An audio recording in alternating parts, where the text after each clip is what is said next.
fazer uso de anabolizantes, de trembolona ou do suco, estamos crescendo. Inclusive com um novo patrocinador agora, Semic Mídias e Fotografia. Você já sabe onde é que você tá, né? Você tá no Pode Crescer com a gente, um podcast para quem não tem medo de voar, mas está aprendendo como. Eu sou a Clara Butegal. Eu sou Yuri Goulart. Desculpa, my name is Yuri Goulart, que agora esse é o meu inglês, eu tô numa mesa com 2 poliglota. Vou rasgar o meu inglês de imediato já, que se limita a isso. Muito feliz por estar aqui, nosso segundo episódio. Segundo episódio. Juntos. Muito bom participar disso, desse crescimento do Pode Crescer. Algo que surgiu no coração dessa pessoinha e cá estou eu, querendo surfar numa onda, talvez. Mentira. Bem, sem mais delongas, vamos lá. Vocês só me desculpa que eu vou gastar talvez uns 10 minutos falando do currículo desse cara. Ele não tá? é fraco, ele não é fraco. Vamos lá, eu vou tentar. Se tiver faltando alguma coisa, depois você me corrige, por favor. Especialista em desenvolvimento de pessoas e liderança. Fala 4 idiomas. Desculpa você que fala mal e mal português. Professor de Enneagrama desde 2010. Membro do Núcleo Empreender Social. Tá? Possui MBA em Liderança e Gestão Estratégica pela USP, FIA USP. Especialização em Psicodrama, Socionomia, Psicologia de Grupo e Terapia de Ação da Unisociesc. Coach pela Columbia University. É isso? Meu inglês foi bem? Meu Deus, muito bom. Desculpa. Que mais? Professor convidado do MBA de Gestão de Projetos da Univale, aprendiz em Cultura da Paz pela Unipaz Santa Catarina, analista de sistema pela UPF Rio Grande do Sul e dedica sua vida... tem um outro aqui, ó. Hoje ele é diretor da Leve Gestão de Pessoas. E hoje ele dedica sua vida para que pessoas vivam e trabalhem com prosperidade e felicidade. Como é que ele chama? Alexandre Lima com vocês. Muito bem-vindo, Alexandre. Esse é o nosso cara. Alexandre, vamos lá. Já vamos tocar nesse aqui, ó.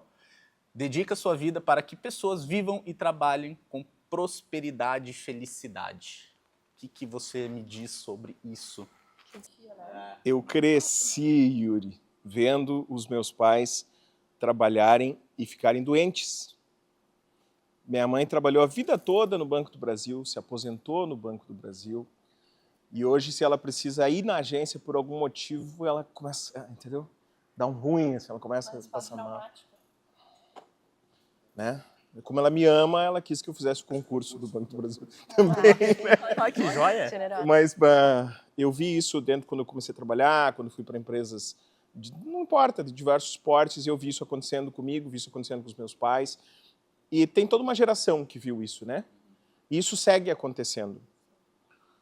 E aí teve um momento na minha vida que eu entendi que o que eu tinha aprendido sobre pessoas, sobre comportamento e sobre gestão poderia ser útil para isso. Para que a gente pudesse transformar talvez seja uma palavra um pouco pretensa, né? Mas apoiar, dar suporte para quem deseja que o seu negócio, que a sua empresa seja um ambiente menos prejudicial, tóxico, né?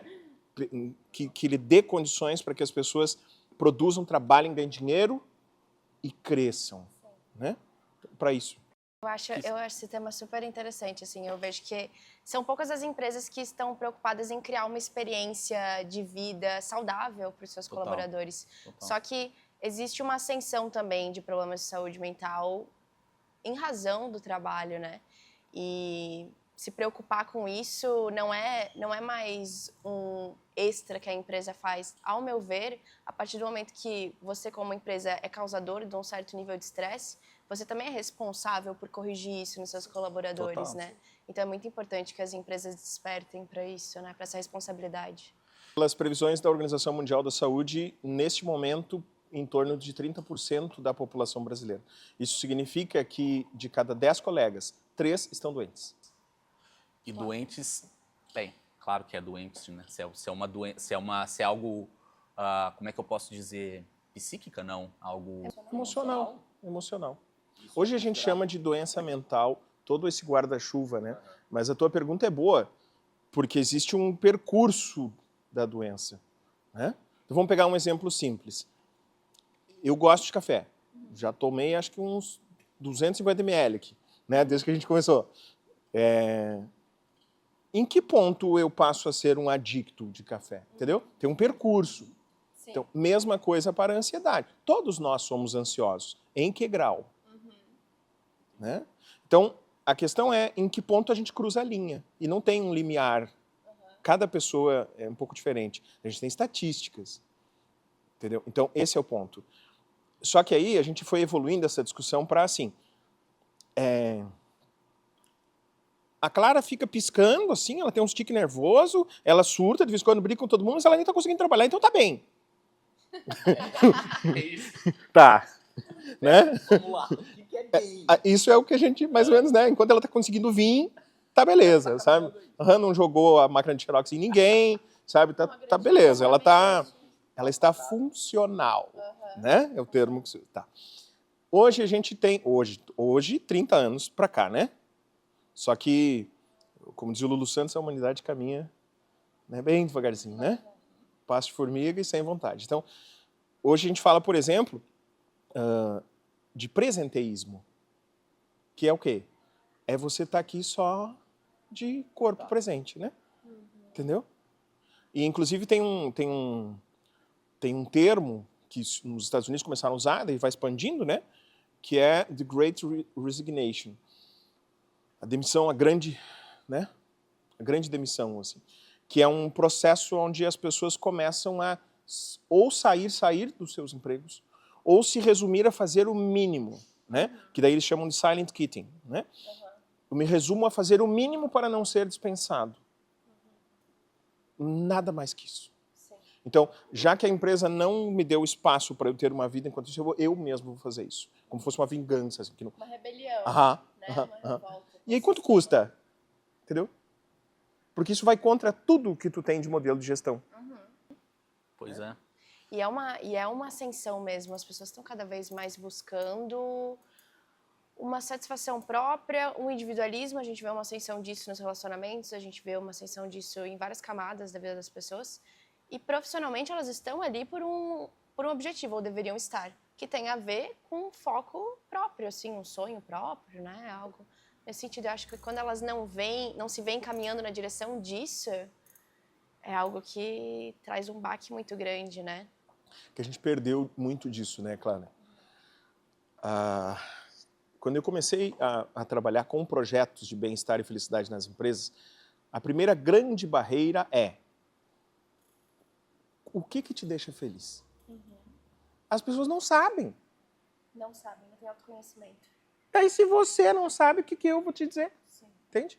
Então, essa é a primeira coisa, né? Depois a gente vem em coisas mais técnicas de o que a gente muda, ou como a gente mede se está evoluindo e tal, né? Se a gente está com mais felicidade no trabalho ou não. É muito difícil medir, mas porque é muito particular. Mas o primeiro é isso, a pessoa não sabe. A gente não é feito para isso, a gente não é treinado para isso. Sim. Né? A nossa vida foi basicamente aprender a se adequar. A gente pega uma criança que está em pleno potencial, e me desculpem os papais e mamães, né? Mas o que a gente faz é ir estragando ela gradativamente, sistematicamente, para que ela se encaixe aqui. Para que ela consiga viver nesse mundo. E aí, quando ela tolhiu toda a capacidade dela, criativa, produtiva... Para se encaixar. Para encaixar, aí a gente pede, pense fora da caixa. Vamos dizer. Sim. Pensando nisso aí, eu vi a gente está lendo sobre filosofia Montessori ou alguma coisa Montessori que vem muito de encontro com isso, é que você dá liberdade para a criança. Você deixa ela ser, se ela consegue pegar um livro sozinha, se ela consegue pegar um brinquedo e brincar sozinha, deixa ela pegar o livro ou pegar o brinquedo e brincar sozinha, pô. Deixa ela pensar, deixa ela com seus problemas. Pô, se ela tá lá entretida, que é muito louco, tem lá que diz, ó, se uma criança ela tá entretida com um brinquedo, se ela tá ali brincando com aquilo, não vai lá e tenta tirar aquilo dela, dar um outro brinquedinho porque você achou que é mais legal. Não, deixa ela lá, sei lá, tá brincando com uma panela, com a tampa de alguma coisa. Deixa ela tá se descobrindo, ela tá vendo os seus o que é aquilo, que textura que é aquilo. Entendeu? E vai muito de encontro, porque se eu olhar pra nossa infância, é bem isso. Não brinca com isso aí porque vai te machucar. Tá, mas nem tá me machucando tanto. Por que que vai me machucar? Te machucou, talvez é algo que minha mãe viveu e alguém passou para ela também que aquilo machucaria. E nem é, né? Nem é. É muito complexa essa questão quando a gente fala em gestão de pessoas. Se fala muito em liderança também. Eu acredito que existe um desejo assim geral de ser líder e liderar e isso e aquilo. Mas existe um processo muito anterior a você ocupar uma posição de liderança, que é um processo de autoconhecimento, né? E de autogestão. E por onde você acha que as pessoas deveriam começar essa descoberta, essa jornada? Essa pergunta é maravilhosa. Eu posso fazer uma provocação? Pode, por favor. Você falou antes uma coisa muito pertinente, que é, para a gente ficar nas empresas, hoje e cada vez mais daqui para frente, a gente precisa enxergar ali dentro um objetivo, uma coisa que... Por que eu estou aqui, né? Assim, hoje a gente já tem ramos de negócio que a média de permanência das pessoas é máximo 2 anos. Resultados digitais, Floripa, aqui, né? Bom, toda a área tecnológica aqui em Florianópolis tão forte, né? 2 anos. RD? Uhum. O que você faz? Se você sabe que a pessoa vai entrar e ela vai ficar 2 anos dentro da empresa, você precisa ajustar, né? Você precisa ajustar. Tá. Mas aí eu comecei por aí para chegar na tua pergunta, que é: o que eu posso fazer de melhor para minha empresa ser atrativa? Você pode ser uma pessoa interessante, uma pessoa que tem algo a ensinar, uma pessoa que tem valores a compartilhar, uma pessoa que o figura vai entrar aqui trabalhar com você e ele vai sair daqui melhor do que entrou, em alguma coisa. Talvez não em conhecimento técnico, mas se ele sair daqui uma pessoa mais justa, uma pessoa mais sincera, uma pessoa com uma autoconfiança melhor, é provável que ele queira ficar mais tempo perto de você. Então, por onde eu começo? Eu começo olhando para mim e pensando, o que eu tenho a oferecer para as pessoas que trabalham comigo? Muito legal, muito legal. Pensando nessa linha, assim, eu vou tirar por mim, tá? A gente tá numa tocada, deixa eu me erguer um pouco. A gente está numa tocada de startup agora, e eu fico me questionando muito como que eu quero me posicionar, porque às vezes eu me pego, a gente já trocou essa ideia, parece que a linguagem que eu estou usando, ou por eu ser muito de boa, ter essa vibe assim, parece que não passa uma credibilidade, uma autoridade, aí eu fico me questionando, cara, qual que seria o melhor perfil para eu atingir esses caras, para que eles olhem para mim e falem, pô, esse cara é maneiro, tá perto, sabe? E aí eu olho para eles e falo, que você fala muito disso, de estilo de liderança, de líder e tal. Como que a pessoa, beleza, ela se conhece, mas como que ela conseguiria, em que momento ela conseguiria buscar um estilo, falar, pô, não, eu me adequo mais a esse cara? Existe alguma ferramenta mais prática do cara falou, pô, nessa linha eu acho que eu me adequo e tal? Tem. Uhum. A receita básica é a autenticidade, né? Quanto mais autêntico nós formos, mais fácil, né? Mas parece que é o oposto do que a gente pratica no dia a dia, porque, né? Mas tem. Justamente como você falou, para se encaixar, né? Para entrar na caixinha. Isso é um negócio Volta para a infância. Claro. Eu passei a vida tentando me adaptar, me encaixar, ser mais assim, botar tal relógio, ter tal carro, né? Sim. Falar de um jeito. E agora eu sofro com isso, cara. Eu tô falando por isso que parece que não passam, né? Mas, cara, mas o que eu tô fazendo de errado? Eu tô sendo o mesmo cara, com o mesmo maluco que a gente troca ideia. Mas aonde? Qual que é o negócio? Falou, aqui você vai. Daqui pra frente, irmão, vai ser dedo no olho mesmo, puxão de cabelo, vou dar facada no seu braço. Então, quanto mais autêntico, melhor. Mas os modelos, eles nos ajudam a balizar, né? Porque quando eu pergunto assim, você se conhece? Você vai responder qualquer coisa no universo, né? Agora, se eu pergunto assim, você acredita que toma decisões mais baseado na lógica, na razão, ou os sentimentos decidem mais vezes? Aí você já tem um parâmetro, entendeu? Tá, então quanto mais eu parametrizo, mais eu te dou condições de olhar para você e se observar. Para isso que servem os modelos, né? Então tem modelos de liderança, assim, Daniel Goleman, por exemplo, excelente trabalho dele já de 35 anos atrás, se não estou enganado, né? Que é só um exemplo, né? Tem muitos, assim, liderança situacional também maravilhosa. Ainda essa semana fiz um videozinho falando um pouco sobre isso, sobre liderança situacional. Mas eu gosto de falar uma coisa antes, assim, que a gente toca de novo lá no assunto da nossa formação de se encaixar, né? Uma vez a gente fez um seminário, participei de um seminário com os índios, com os Ambuá Guarani, aqui do Morro dos Cavalos. Para quem está nos vendo, fica perto de Florianópolis. E aquele final de semana foi de muito, muito, muito aprendizado. Muito.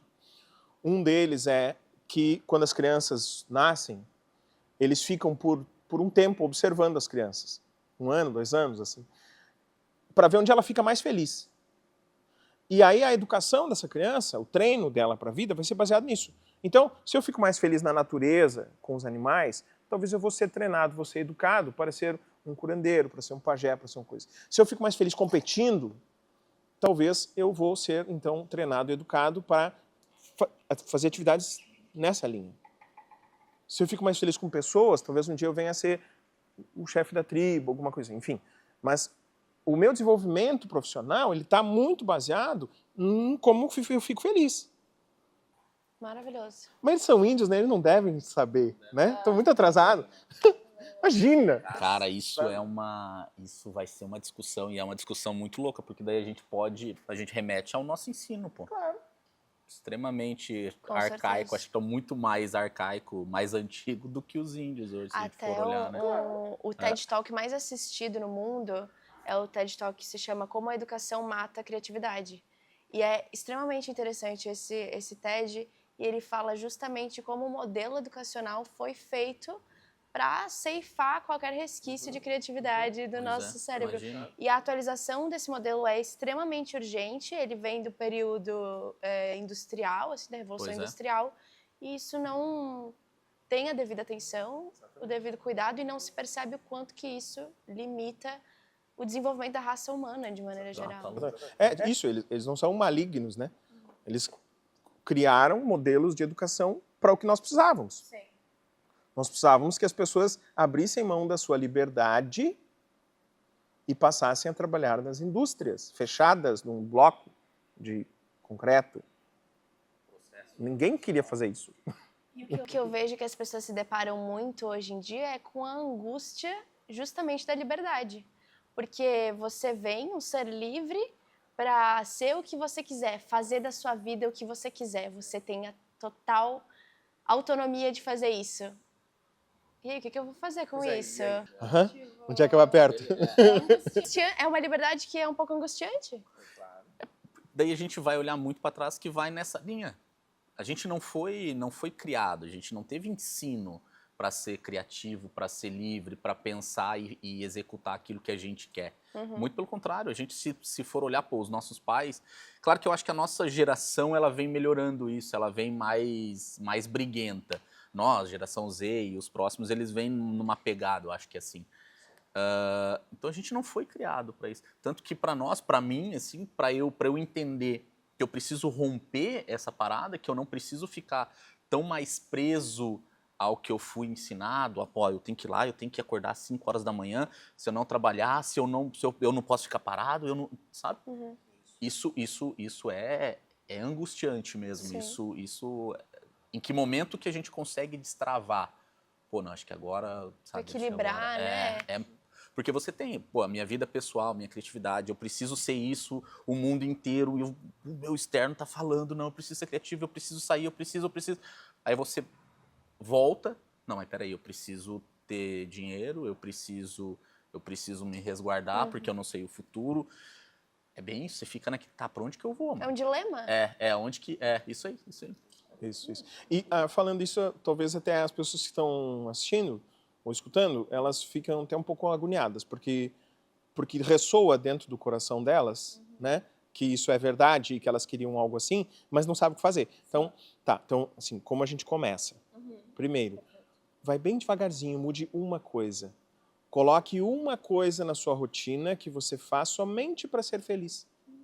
Uma coisinha, só uma coisinha. Pode ser um dia ali, terça-feira eu faço comida para mim, eu cozinho do jeito que eu gosto, faço uma comida gostosa, eu não como de pé, eu não tô cozinhando escutando, eu fico quietinho, cozinhando, curtindo aquilo ali. Se você fica feliz assim, faça isso. Né? Então faça uma pequena coisa, porque isso vai abrindo, assim, sabe? É que nem quando você coloca uma gota de detergente numa coisa com gordura, abre, assim, sabe? Então a gente faz uma pequena coisa para ser feliz e aquilo ali abre um espaço. É. Isso é maravilhoso. Eu sempre falo que a felicidade verdadeira mora nos pequenos momentos. Então, quando eu vejo um passarinho na rua, sabe? Quando eu vejo o sol nascer de manhã cedo. E eu acredito que para a gente ser permanentemente feliz, que é o estado que a gente busca, a gente precisa encontrar alegria nessas coisas pequenas. Porque se a gente ficar vivendo sempre na angústia de encontrar grandes momentos de alegria, talvez a gente viva sempre pro amanhã e nunca pro agora, né? Sim. Isso é muito triste também. Exatamente. Eu tenho uma parada disso que talvez a gente vai entrar numa discussão que é isso, a felicidade ela é um momento. Mas isso também não restringe de eu ficar puto em algum outro momento. Com certeza. Eu acho muito... Eu e Yuri, tá? De novo, é a minha opinião. Eu acho que a gente tem que buscar o maior tempo, que é isso, ficar feliz o que der. Mas, cara, tem muitos momentos. Eu não sei, talvez 80-20, vamos chutar um número aqui, de felicidade e 20 de putice mesmo, de ficar brabo. Talvez seja a melhor equação disso, balança, pra mim, sabe? Porque é difícil, cara. Sim. É uma loucura a gente conseguir... Ser feliz sempre. Acho meio... Não funciona assim, né? Todos os dias a gente acorda e observa clarear e escurecer. Né? Então, por que a gente acha que a gente quer que fique sempre claro na nossa vida? Né? Calma, a vida ela gira mesmo, né? Sim. Mas sabe que tem duas coisas para isso, que uma mais engraçada e a outra mais didática, né? Começo por qual? Pela mais didática? Eu acho. Tá. Uma vez perguntaram a sua santidade Dalai Lama como ele fazia para não sentir raiva. E ele disse, quê? É claro que eu sinto raiva, e muita! Eu sinto muita raiva. E deu uma série de exemplos. Ele disse, se eu tenho algum benefício ou alguma habilidade nisso, é somente e tão somente a velocidade que eu conquistei com muito treino de voltar para o meu centro. Só isso. Eu sinto raiva igualzinho. Eu só volto, talvez, mais rápido. Não é? Tá tudo bem. E aí, uma das coisas mais generosas que eu já vi na vida foi um dia que uma pessoa que eu amo muito, eu fiquei brabo. E depois eu disse, me desculpe, eu não queria ter ficado brabo.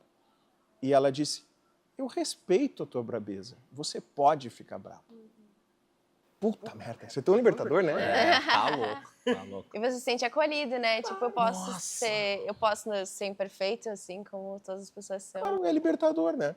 É tão simples. Maravilhoso. E eu acredito muito, assim, que essa felicidade é passageira e essa tristeza também é passageira. Sim. Então, os momentos de raiva, de revolta, de ranço, eles vêm.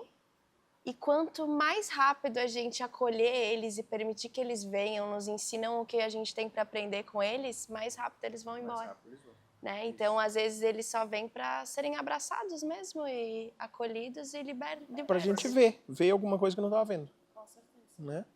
Isso eu posso falar que eu sinto muito na prática. Assim, ó. Teve alguns momentos, essa semana, não, hoje é terça-feira, semana passada.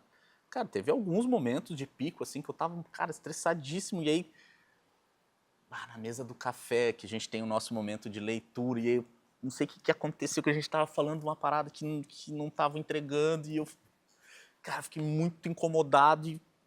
E aí eu olhei pra Marina, aí volta, só que não tão rápido, né? Aí foi pra hora do almoço, eu falei, acho que não precisava ter me passado, né? Marina, no auge da sua sabedoria, falou, não mesmo, não tem nada a ver com seus problemas nesse ponto. Eu falei, faz muito sentido. Só que é isso, a gente tem que sentir, sentir raiva, o sentir dor, o sentir tristeza, o sentir, você tem que sentir mesmo. Tem que sentir. Só que e voltar. Você tem que ter a maturidade de entender, ó, sentir, tudo certo. Até segue para sua não vida. somatizar no seu Total, corpo, você total. não pode sentir, né? E daí eu volto assim, porque quando a gente está nessa situação onde a gente tem as nossas próprias dores, os nossos próprios conflitos, e a gente se põe numa posição de empreendedor, de empresário, gerindo um negócio, a gente precisa gerir a si mesmo e gerir as pessoas e os seus conflitos e as suas limitações emocionais. Aí é que tá. E como é que tu... O que tu diz, gente? É aí que tá a bênção, né? Né? Como? Vou dar um exemplo.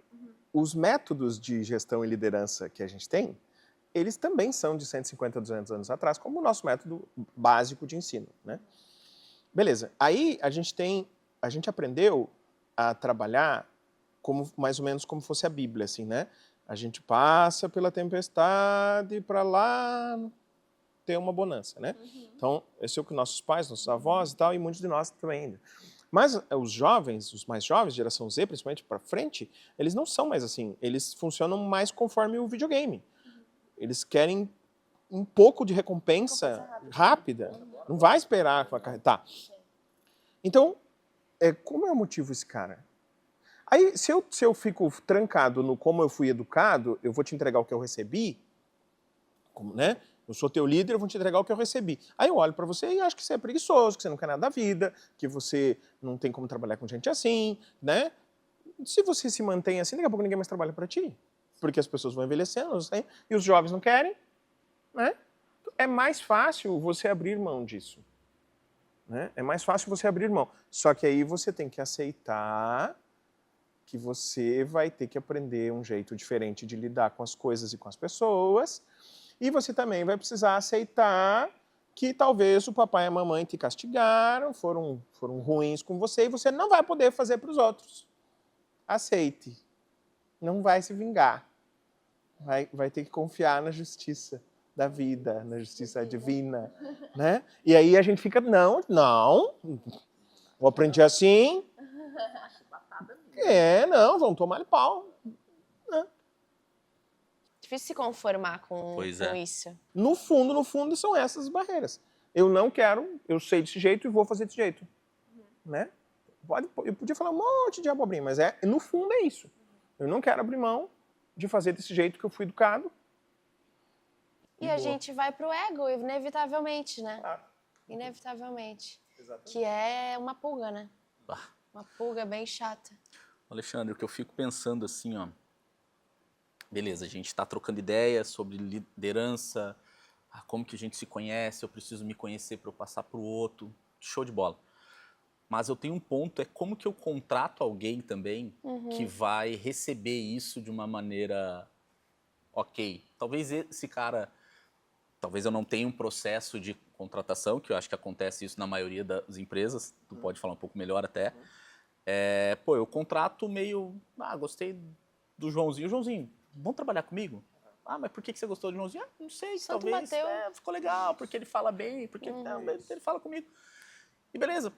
Na minha cabeça, talvez inconsciente, eu vou contratar o Joãozinho, porque se eu cobrar ele do jeito que eu sou, o Joãozinho não vai espanar. Só que o Joãozinho é totalmente diferente, cara. E aí, como que eu consigo fazer? Eu tenho que ter um processo de contratação em que, sabe? Como você identifica o profissional ideal para agregar no corpo da empresa? Isso aí. São 3 fatores, né? Resumindo assim. Primeiro, fit cultural. Eu preciso observar se essa pessoa se encaixa nesse grupo, né? Eu gosto sempre de dar um exemplo assim. Eu comprei uma moto, comprei uma Harley Davidson, mas eu não gosto de andar de roupa preta, eu não tenho cabelo comprido, eu não tenho barba, não quero ter e eu também não bebo. Os caras vão te deixar lá para trás. Eles vão dizer, tu vai entrar num grupo de moto, eles vão dizer, vai mais para, vai mais ali, sabe? Porque você não se encaixa. Moto elétrica, os caras vão te olhar, sabe? Porque você não se encaixa naquele grupo. Então, a empresa também tem uma identidade, uma característica de grupo. Né? Eu preciso observar se a pessoa vai se encaixar ali ou não. Só que esse ponto é muito difícil você identificar logo de cara. Claro. Porque na entrevista, nossa, O cara é o mil gavião. maravilhas. É, Aí entrevista vai ele conta o que passando quer. os dias, você vai pescando. A entrevista é namoro, né? Ninguém vai mostrar a parte ruim, né? Tá, então fit cultural. Com o tempo você vai ganhando feeling, vai percebendo melhor, né? O jeito que a pessoa mostra, assim, se é coerente, né? Depois eu vou falar um pouco sobre atenção, aí a gente vai entender o que eu preciso... Tá. Fit cultural. Segundo, se tem fit com a liderança. Eu preciso entender que tipo de gente, que tipo de perfil funciona melhor com você ou com você. Conforme eu conheço vocês, eu entrevisto o candidato, eu já sei. Pá, Maria Clara vai adorar isso aqui. Vai dar muito certo com ela. E esse aqui, em compensação, eu preciso dizer, ó, essa pessoa vai matar a pau no que tu quer fazer, só que você, ao lidar com ele, você tem que ter tal e tal e tal cuidado. Né? Por exemplo, tio Yuri. O tio Yuri, se ele sabe que ele tem um dever, uma obrigação, não precisa dizer mais nada. Ele já vai fazer. Sim. Então, quando ele contrata alguém, ele supõe que o simples fato dele dar uma tarefa para a pessoa já presume que ela sabe que é o dever dela e que ela vai fazer do melhor jeito que ela conseguir. Nunca se iluda. Só vai fazer assim quem é parecido com ele. Quem não é, não vai. Quem tem o mesmo perfil, no caso. Claro, mas é a tua obrigação. Sim, mas eu fiz o que deu. E no mundo dele não tem fiz o que deu. Sabe? Então, essas diferenças é que a gente precisa observar e pontuar para ele como líder que esse aqui ele não funciona assim. Ele funciona de um jeitinho um pouco diferente. É que são universos diferentes colidindo, né? Entendeu por que eu fiquei puta essa semana? É exatamente isso. Pra quem não sabe, o Xande, eu conheço ele tem o quê? Quase uns 2 anos, eu acho. Ele fez uma entrevista pra eu trabalhar com o Coraza, com o alemão. E aí a gente trocou ideia. E aí foi exatamente isso. Falou, cara, não adianta. Se ele falar que você tem que virar, eu vou fazer o regaço, mas que eu vou virar aquilo ali, eu vou virar. E aí quando você contrata, cara, é bem nessa linha aí, bem isso. Quando você contrata alguém que você, cara, é simples, irmão, se você tem isso aqui, ó, isso aqui que você precisa fazer, nessa data que você precisa fazer. Show de bola? Não, show de bola. Pronto. Tá. Chegou nesse dia, ele não fez. Não. Não. Aí você quer me matar, pô. Você quer me enlouquecer. Não me avisou que não ia dar, não... Porra, cara. Não, mas não, mas então, você tem que ver que... É tudo desculpa no final das contas. E o irritante é quando você vê que a pessoa não tá fazendo aquilo porque ela tem preguiça, porque pra ela só é assim. Entendeu? É o normal, e aí o normal você fica louco. Não dá, não tem como tu matar.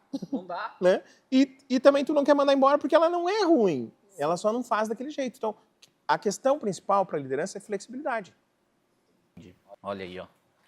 Olha aí, ó. Prática é pra vida, né? Enlouquecer. Claro. Vai, A Maria. flexibilidade Vai, Maria, é vai. desafiadora. É isso. Só preciso ser mais flexível. Legal. Como que eu faço? Começo a abrir mão das minhas certezas. Pera. Falou em ser flexível, tocou na ferida.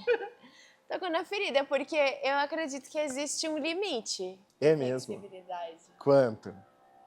Aí varia de acordo com cada pessoa, mas você vai ser tolerante até que ponto? É difícil identificar isso, né?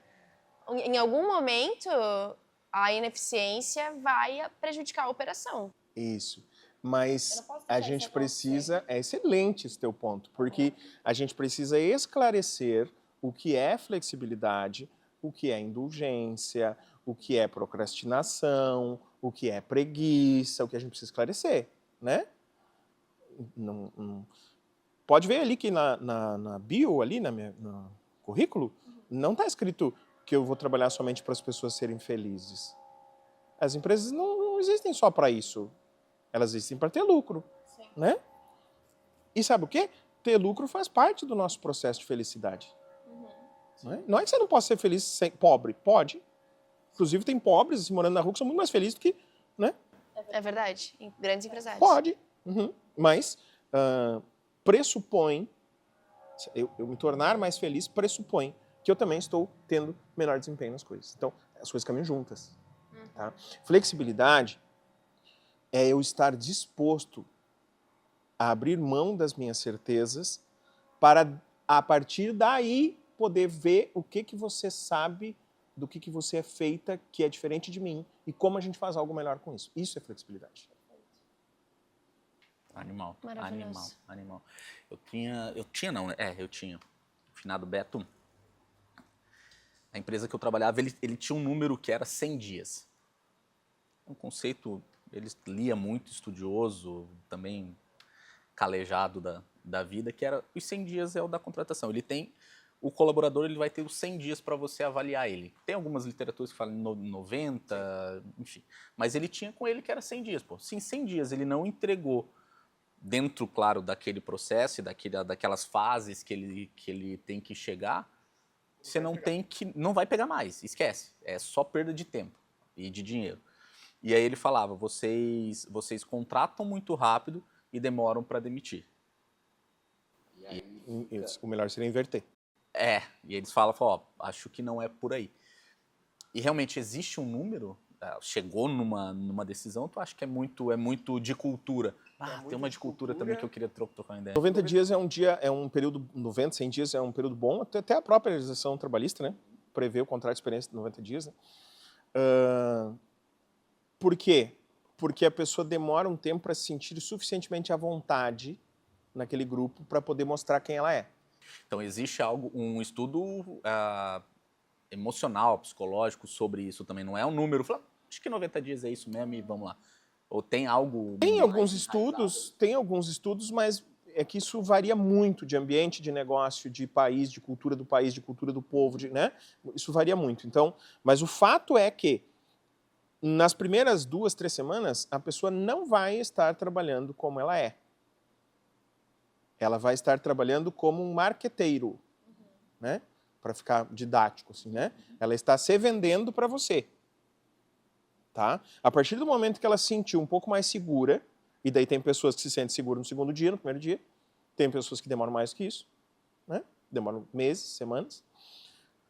Se sentir um pouco mais segura, ela começa a se soltar um pouquinho. Ela faz brincadeira, ela vai, né? Ela começa a se mostrar, ela começa a dizer não para umas coisas, né? Começa a se mostrar. Então, é esse período que a gente precisa observar. E daí, isso aí depende também do quanto a gente consegue facilitar isso para ela. Né? Tem empresas que têm uma metodologia, vamos chamar assim, um jeitão de contratou o cara, bota ele bem nas buchas, que é pra gente ver se aguenta. Mas aí é difícil, cara, porque a pessoa já entra de ré, já entra meio que querendo sair, porque já está sob aprovação, está num ambiente novo, está num ambiente inóspito emocionalmente, e ainda vai pegar bem as buchas, é muito mais fácil ela ir embora. Né? Principalmente quando a gente sabe que tem emprego sobrando. Né? Qualquer cidade aqui de Santa Catarina tem 1.000, 2.000, 3.000 vagas de emprego, tudo quanto é tipo. Né? Se eu quiser trabalhar agora num lugar, eu vou e consigo um emprego. É verdade, tem muito. É verdade, os índices de desemprego são menores do que países da Europa. Né? Então eu preciso adaptar, porque senão eu não acho gente. Né? Tá. Quanto mais eu facilito para ela se sentir mais acolhida em casa, melhor. Né? Quer ver, ó, um ajuste que a gente fez num cliente nosso, que foi assim, as pessoas, eles contratam muita gente, principalmente temporada, assim, eles contratam bastante gente, depois esses temporários vêm 40, 50, 70 pessoas, assim, né? Vêm e depois saem. O que acontece? Contrata, dá um treinamentão, um onboarding, a gente explica como é que é a nossa empresa, foto, fundadores, não sei o quê, toda a história, né? E o que a gente quer fazer aqui, a nossa missão, a nossa visão, os nossos valores, pronto. Pode trabalhar, querido, vai lá, seja feliz, trabalha muito, dê lucro para nós. Aí a pessoa vai lá. Ela não tinha contato com o líder dela. É a mesma coisa que entrar uma pessoa aqui nesse estúdio, agora, perdida, querendo informação. Mesma coisa, ela vai chegar aqui toda sem graça. Sim. Né?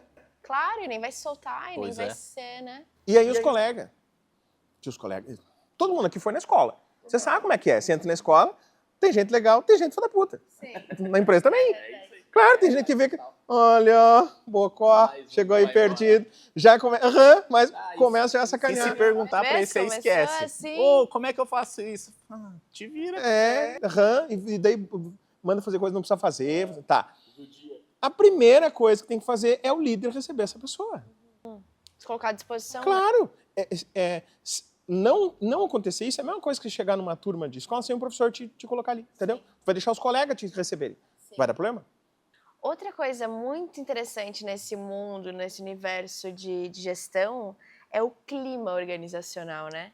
É uma coisa fácil pra caramba de ir pro beleléu, difícil pra dedéu de construir e pra sustentar também não é tarefa fácil. Como que a gente cria um bom clima empresarial? É uma mesa de ping-pong? É uma mesa de sinuca, talvez? É uma bola de Um basquete, videogame, um saco de boxe? Isso. Eu acho que a primeira pergunta é, a primeira assertiva é, a empresa é a cara do dono. Pode saber, tá? Sim. Tudo que é bom lá dentro tem o dedo dele, tudo que não presta também tem o dedo dele, tá? Então, o primeiro lugar é isso. Então, o dono da empresa, o diretor da empresa, tem que olhar para si mesmo com coragem e observar se quando eu vou trabalhar, nós vamos fazer um trabalho em grupo nós três, a energia que eu imponho, o ritmo que eu imponho, o meu jeito de lidar com as pessoas, é gostoso ou não é? É agradável ou desagradável? Eu cheguei a ver uma empresa que o filho do dono da empresa não queria, disse claramente assim, eu não trabalho com meu pai de jeito nenhum. Eu até nem sei como é que as pessoas trabalham para ele. Se o teu filho fala isso a teu respeito, você tem que ser muito cego, né? Vamos combinar. Você tem que ser, quanto de arrogante eu preciso ser para achar que eu tô certo? Não é? Aí é claro que o clima é uma porcaria, né? Sim. E quando o clima é uma porcaria e eu preciso de gente igual, o que eu tenho que fazer? Só tem uma saída. Pagar mais. Claro. Mas Pagando é bem. óbvio, como é que esse cara vai ter... E aí a gente lida com ego, como é que eu, no meu super ego, falar, não, eu tô tirando, eu tô sendo ruim pra empresa, eu vou sair, vou pôr um CEO no meu lugar. Capaz que sai, capaz. Não sai nunca. É minha empresinha. Imagina. Bate no peito ainda. Eu que fiz. Por isso, eu preciso querer olhar para isso melhor, né?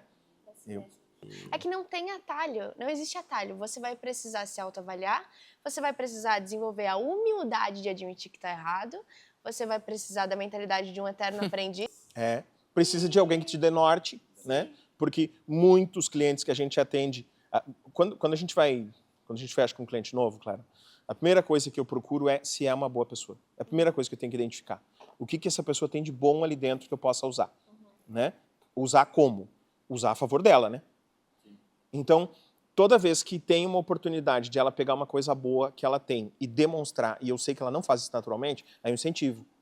Incentivo, dou exemplo, digo como fazer, experimenta. Tô ali do lado dela dando suporte, entendeu? Aí ela experimenta. Aí ela, "Hã?", né? Teve um cliente nosso que um dia ele fez uma reunião, eles trabalham tudo online, fez uma reunião em São Paulo para todo mundo estar lá junto, né? Se encontrar. Uma vez por ano ou duas eles fazem. E nessa reunião eu fui. A gente fez uma conversa no final e um exercício, e eu vi que ele ficou assim, tocado com aquilo, né?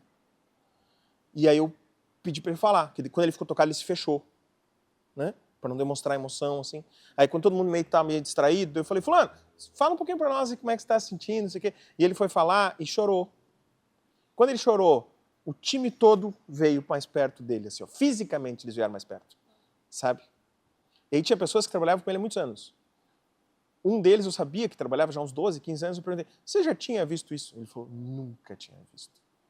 Você já conhecia essa pessoa dele? Não, esse aí eu não conhecia. Uau. Entende? Cara, não tem como. A gente que vai crescendo, e isso acho que é... Acho, não tenho certeza. É nosso, a gente precisa crescer como empresa e como pessoa. A gente é carente de profissional, cara. Exato. Não tem como, não tem como. De instrução, né? Você chega num ponto, cara, olha aqui, nós estamos, sei lá, 40 minutos falando, na minha cabeça tá um Bruno falando, eu não consigo fazer nada disso. Eu preciso de um cara, de um que fala, mano, é esse o caminho. Tenta assim. Pô. E existe uma metodologia, pô, a gente Sim. discute isso.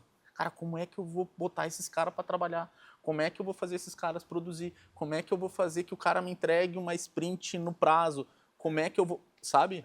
Cara, é muito louco, é muito louco. E sabe o que é o pior? Muitas vezes a gente sabe o que precisa ser feito, mas sem a orientação do profissional a gente não vai executar. Porque a gente tem tanta coisa, tanta loucura, tanta... Na teoria a gente pode até saber, mas na prática, às vezes a gente não consegue. Total. Sem um auxílio, um apoio. Exato, perfeito. Pô, e às vezes você quer, comigo aconteceu também, você quer ser um pouco mais enfático e aí você passa, você não é enfático. Eu fui grosseiro.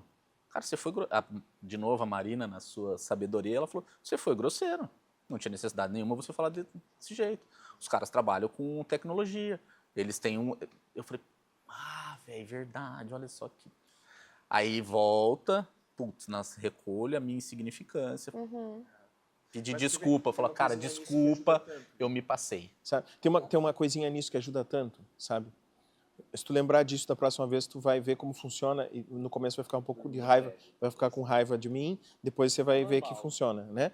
Que é assim, na hora da raiva, na hora que subiu a raiva, você acha um jeitinho de perguntar para si mesmo, qual é a minha necessidade que não está sendo atendida, que está me irritando tanto? Amei. Eu te respondo, mas não adianta. Esse que é o negócio. Eu respondo, falo, cara, o que não tá? Pô, prazo é um negócio que me incomoda, tu sabe disso. Prazo me incomoda. Isso, daí vai um pouco mais. Ok, se coloca no lugar da pessoa, né? Quando eu não cumpro os prazos, como eu me sinto? O quanto eu me esforço para cumprir meus prazos, as minhas palavras, e aí talvez eu até fique com raiva, porque às vezes eu também queria errar, e eu não me permito. Aí vem o cristão e erra. Não, vai tomar banho, faz força que nem eu, palhaço.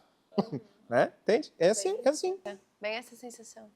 Que loucura, cara. É tudo sobre a gente. No fim é você, mano. No fim é você. E como que você passa para essa galera isso?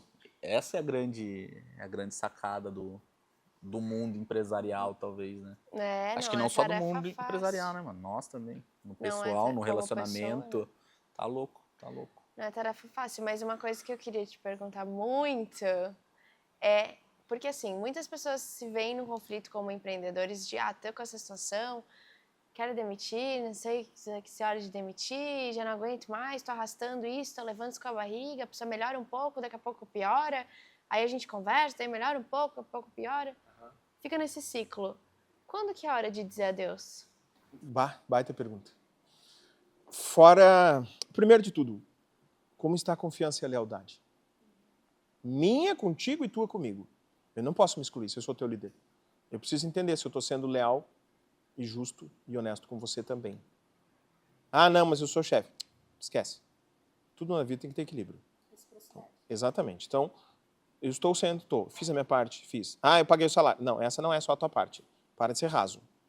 Né? Você é líder, se você tem responsabilidade com pessoas, você é como se fosse pai dessas pessoas aí. Deus te deu essa responsabilidade para cuidar delas.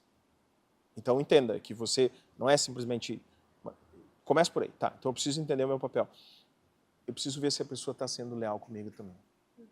Se ela está sendo sincera, se existe ainda a confiança. Se não existe, não tem como. A confiança na pessoa ou no trabalho que ela entrega? Qual a diferença? Existe uma diferença, acredita. Porque, assim, muitas vezes a pessoa em si é uma pessoa de extrema confiança e tudo bem, mas a habilidade dela profissional com aquilo que ela entrega já não te passa tanta segurança assim. Vou te dar um exemplo, então. Vamos supor que na sua empresa tenha uma pessoa que tecnicamente ela resolve o que você precisa. Você botou na mão dela, ela resolve. Tá? Vai lá e mata a pau. Ela dá resultado, ela faz no tempo correto, ela faz até mais do que isso. Tá? Mas tem comportamentos dela, atitudes dela com a equipe, com os colegas, com os clientes que você não sabe que tem. E aí? Se eu não sei, só sei que nada sei. Rádio fofoca. Mas quando você fica sabendo disso, sei lá, a Maria está sendo grosseira com os colegas. E você não quer que seja grosseira com os colegas, você não sabia que ela está sendo grosseira com os colegas. Como fica a confiança? No momento que eu descubro, eu vou fazer um feedback com ela com certeza, levar isso pro conhecimento dela, e daí a partir daquele momento é uma escolha dela, né? Se ela quer continuar melhorando ou se quer ficar na mesma e... É isso. Porque não tem como a gente lidar com o engano, entende? Eu não tenho como lidar com quem está me enganando. Está me mentindo, não tem como. Então, isso é básico, né? Se não tem confiança, não tem o que a gente fazer. Tá. Tem confiança. Né? Nós temos uma relação de lealdade, lembrando que na empresa é que nem no casamento, né?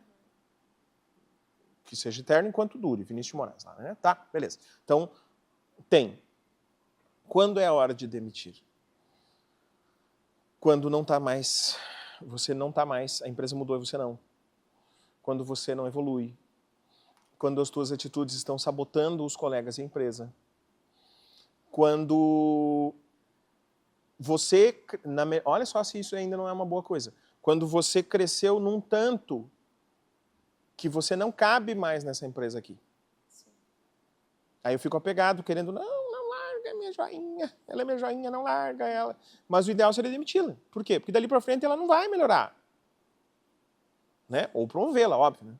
Mas se não tem como promover, então talvez você precisa, não vai tomar a atitude de demitir, provavelmente, mas se ela quer crescer, você como líder deveria dizer, eu sinto te perder, você vai fazer muita falta aqui dentro, mas isso é o melhor para você. Quando você faz isso, pode parecer, meu Deus, mas o Alexandre é um pateta. E, gente, eu tenho empresa desde sempre. Eu já errei suficientemente para saber o que funciona e o que não funciona. O que vai acontecer é que os outros que estão trabalhando, eles vão dizer...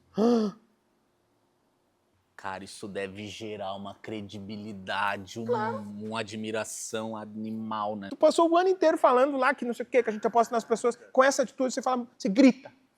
Entendeu? Incrível. Dá um exemplo. Pô, então a gente entra não adianta nada a gente ter um ambiente físico legal, gostoso, e você ter um ambiente intelectual ruim, talvez. Né? Talvez não, né? Não faz sentido nenhum. Não. Eu sou claro também, sabe? Eu sou muito claro. Eu tenho muito orgulho dos que trabalham comigo. Eles acertam sempre? Não, né? Nem eu. Mas não, a gente ser competente no que a gente faz não pressupõe que a gente acerte sempre. Isso é arrogância, não é competência. Sim. Né? Não, a gente erra. Mas o que a gente não faz é ficar lambendo as feridas e a gente vai, aprende e melhora. Sim. Todos nós. Né? Enquanto a gente está aprendendo como grupo, enquanto a gente está encontrando soluções melhores, enquanto a gente está quebrando um pouco das nossas certezas para ser mais flexível, a gente está bem. E eu entendo que quando a gente fala de cultura também, que é um fator bem importante que a pessoa se encaixe, como você mesmo ressaltou, é muito importante também que a gente não tenha essa laranja podre dentro do saco, né? Exatamente. Porque isso faz toda a diferença. Exatamente. Foi algo que a minha experiência me ensinou. Essa é uma das coisas mais difíceis do nosso trabalho, por exemplo, é quando eu preciso chegar para alguém e dizer a Clara não dá mais. É a nossa palavra, estou dizendo eu, mas em nome de toda a minha equipe, né? A nossa palavra pesa. Claro.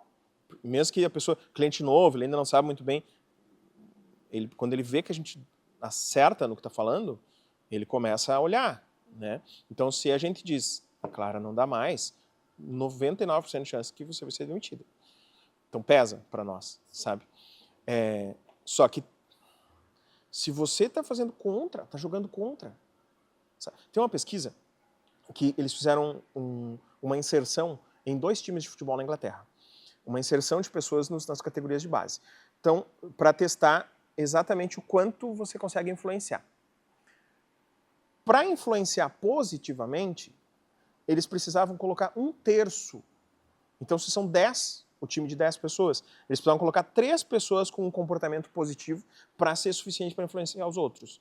Tá? Mesmo assim, mínimo. Para influenciar negativamente, 1 pessoa basta. Uau. Uhum. Não importa a proporção. Uau. Porque 1 pessoa aí seria 10%. Não, 1 pessoa só basta. Mas como é que pode isso? Mas, cara, em qualquer país do mundo, em qualquer cultura, todo mundo sabe que para aprender uma oração você demora 1 mês. Para aprender um palavrão você aprende na hora. A gente tem uma inclinação natural para algumas coisas. É verdade, a desgraça engaja. Claro, mas é claro, né? As redes sociais. Então, basta 1 pessoa, você faz um baita de um discurso, não sei o quê, a gente tá junto, a gente aposta, não sei o quê, não sei o quê. 1 pessoa fala baixinho assim, ó, quando terminou a reunião. Fica sempre falando isso aí, mas não aumenta o nosso salário. Morreu, botou fora tudo que você falou. Né? Botou fora. Falando já. Uhum. Então, esse aí não dá, ele tem que sair. Cara, eu imagino que deva ser muito difícil. Acho que para demitir, não sei. Talvez não seja tão difícil, sei lá. Quando chega num ponto, você olha para a sua equipe num todo, talvez o baixo, o médio ali, Você, cara, mas a minha equipe tá bem, eu olho para ela, eu como, sei lá, como CEO, proprietário, enfim que seja, mas não tá me entregando o que eu tô vendo de potencial ali, pô. Pá, pera, talvez não seja a minha equipe, talvez seja o meu líder que não tá conseguindo liderar da maneira correta também. Pode, provavelmente. Provavelmente. Não dá para desconsiderar isso, né? Então, a gente teve uma aula no MBA com o Bernardinho, né? E o Bernardinho, ele fala muito disso ele procura quem tem fogo, sabe? Se eu preciso chamar gente para minha equipe, eu preciso procurar quem tem fogo. Porque daí eu, como líder, eu vou ali e boto combustível e aquela pessoa, pá, né? Agora, se eu pego gente apagada, eu posso jogar combustível quanto for, que não vai dar. Então, o que é esse fogo? É o quanto que a pessoa quer, né? Para mim, por exemplo, se eu tiver duas pessoas para contratar, uma que tecnicamente ela é um animal, muito boa tecnicamente, mas como pessoa eu não vi nada de muito versus uma outra que tecnicamente é até meio rasa, mas que é uma pessoa amorosa, que é uma pessoa que se interessa pelas pessoas, que já me deu provas ali na nossa conversa, que ela realmente é interessada, eu prefiro essa. Porque técnica, conhecimento, a gente passa. Entendeu? Comportamento, valores, é muito mais difícil. Né? E quando a gente fala dessas interações, assim, acho tanto de liderar, de instruir, de admitir, de demitir, de passar um feedback, a gente fala de comunicação e a gente fala de comunicação não violenta também, né? E eu vejo que o pessoal associa muito uma boa comunicação a um bom líder ou um profissional de sucesso. Quanto você acha que essa comunicação influencia de fato? Totalmente. Mas falar uma boa comunicação não se resume a falar bem. Ela também pressupõe o quanto eu estou prestando atenção em como você está, né? É o momento para isso ou não, sabe? Eu já tive numa reunião que tinha uma pessoa dando um feedback para outra e essa que estava recebendo o feedback, duas mulheres, né? Essa que estava recebendo o feedback, ela começou a fazer assim, ó, ela foi se encostando assim e foi se encolhendo e a outra não parava de falar e eu fiquei... Daí a pouco eu disse, para de falar! Eu falei bem assim, sabe? Me deu um nervoso assim dela. Se assustou, me olhou, eu falei, olha pra ela, tu não tá vendo que a menina, ela não quer nem sumir, ela quer morrer, olha pra ela, não tá adiantando falar assim.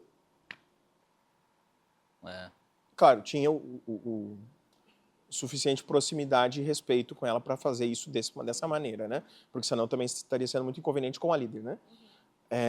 Mas esse é um exemplo gritante. O que ela estava falando, as palavras dela, muito polidas, muito organizadas, um raciocínio reto, coerente, mas emocionalmente a outra estava morrendo, então não adianta. Eu preciso dizer isso de outra maneira. Sim. Né? E quando a gente chama o pessoal, a gente, por exemplo, lá na empresa faz feedback todo mês. Quando a gente chama o pessoal, já tem uma tensão no ar. Por mais leve que seja, muitas vezes a gente só elogia, muitas vezes a gente faz um momento ali com alguma lembrança, alguma coisa de um momento relax para a pessoa, um escalda-pés, uma máscara facial, alguma coisa assim, né? E mesmo assim, a partir do momento que a pessoa vê que ela vai ser possivelmente confrontada com algum comportamento, ela se tensiona, E é muito difícil criar esse ambiente de comunicação tão livre, né, que a gente busca no feedback, porque é o momento também da pessoa falar, trazer suas insatisfações, suas frustrações, suas dores, né? Ajuda muito a observar a intenção. Qual é a intenção verdadeira que eu tenho ao fazer essa comunicação? Né? Quanto melhor for a minha intenção, mais chance de ter um bom resultado. Melhor do que a técnica, tá? Entende?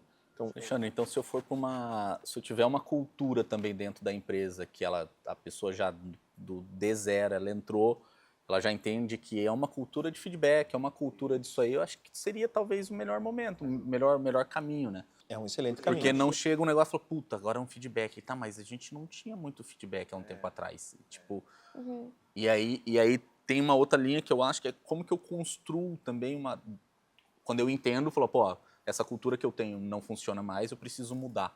Isso. Pô, como sabe, como que eu rompo isso aqui? Eu falo, agora isso aqui, meu, esquece, já era. Eu tenho que... Isso é bucha. Eu só vou voltar ali e fazer um parênteses. Um ambiente onde a gente é livre para dar feedback, ele é excelente. Sempre? Não. Às vezes a gente exagera nisso e fica debatendo o pelo do ovo, né? Porque exagera O excesso de discutir tudo faz com que a gente vá mais devagar. Esse é um dos erros que muitas vezes acontece nas startups. Como a gente está muito aberto para discutir tudo, às vezes a gente fica discutindo uma coisa que não precisava, está perdendo tempo e não vai ter ninguém que vai dizer, tá, gurizada, deu, né? Vamos só fazer e acabou, porque daí, esse ali tá tolindo a nossa liberdade. Então, a gente mesmo tem que se policiar, tem que ter maturidade dentro dessa liberdade. Tá. Outra coisa. Eu preciso lembrar que eu estou dando feedback, mas eu não sou surdo. Eu preciso ouvir a pessoa. Porque se eu dou feedback e não escuto, e escuto não é, eu ouvi o que ela falou. Daí eu perguntei o que ela falou. Mas bobagem ali. Não, você tem que dar atenção, porque Com certeza. a pessoa, se ela falou... Já é difícil falar. Sim. Se ela falou alguma coisa, ela está tentando... É como um cliente que reclama. Ele não é teu inimigo, ele é teu amigo, está tentando te ajudar. O colaborador que reclama também é teu amigo. Né? Eu ouvi de um... Eu tinha vontade de amarrar ele no meu cavalo e arrastar pela estrada. Eles têm um problema na empresa deles, que as lideranças estão soterradas, assim, sabe? As pessoas estão já entrando, estão com muito trabalho, estão muito nervosas, assim, sabe? Muito nervosas. E elas não falam para eles. E aí um colaborador mandou uma mensagem. Yuri, os líderes estão muito nervosos. Eu queria que você olhasse para isso. Aí ele perguntou para mim, falei, mas eu estou te falando isso faz quanto tempo dele? Os líderes não têm que ficar jogando essa pressão para cima deles. O que ele fez com o problema? Piorou. Entende? Em vez dele olhar para o problema, meu Deus, meu líder está soterrado, eu não estou dando bola. Isso é o que ele devia ter feito. Não. O que ele fez é, vocês parem de reclamar para os colaboradores, porque daí eles ficam muito nervosos, não sei o que. Não resolveu. Claro, não resolveu nada, entendeu? Então, eu preciso escutar e perceber as coisas. Quando a empresa tem muito feedback, mas nada do que as pessoas levam é levado em conta, as pessoas param de falar. É verdade. E o feedback não funciona mais, porque daí elas pensam, Eu só vou falar por falar e não faz sentido. isso, vira uma presepada. Sim. Né? Tá. Aí cultura. Quando é o momento de mudar a cultura? A cultura influencia o comportamento, que influencia o resultado. 100% das pessoas que me perguntam, isso nem sou eu, né? Isso não é conceito meu. Fala de novo, só para eu anotar, por favor. 100%. A cultura influencia o comportamento, que influencia o resultado. Na edição, se der para botar a frasezinha e o nome dele resultado. embaixo. Assim. Mas nem é minha. Eu só não quero citar o autor enganado, mas depois eu digo, depois eu mando, tá? Sim, não, mas essa frase era bem... Tinha até, antigamente a gente tinha um material comercial que o segundo slide era esse, assim, cultura influencia o comportamento. Não, Dickens. Não, acho que não. Ou é o Peter Drucker, né? Ou é o Peter Drucker, ou é o papa da cultura organizacional lá, que agora me esqueci o nome, daqui a pouco eu me lembro, né? Americano. Se 100% das pessoas que me dizem assim, Alexandre, minha equipe não está fazendo tal coisa, a primeira resposta que eu teria é porque elas podem. Elas podem fazer isso desse jeito. Alguma coisa na cultura permite que elas façam isso. Entendeu? Tá. Então, se alguma coisa não está saindo como eu queria, o que na cultura permite ou incentiva que isso seja feito? Tá. O papel de um líder é formar e reformar a cultura. Todo o tempo. Porque é ela que influencia o que as pessoas vão fazer. Né? Como que eu formo cultura? A gente divide... Como é que eu leio cultura? Basicamente, tem muitas formas, né? Inclusive, se você procurar, assim, como entender a cultura organizacional, não vai achar. Né? Como eu faço uma descrição da cultura que tu vai achar. O conhecimento está todo separado, assim, sabe? Mas você pode dividir em 3 grandes blocos. Símbolos, sistemas e comportamentos. Os símbolos são o quê?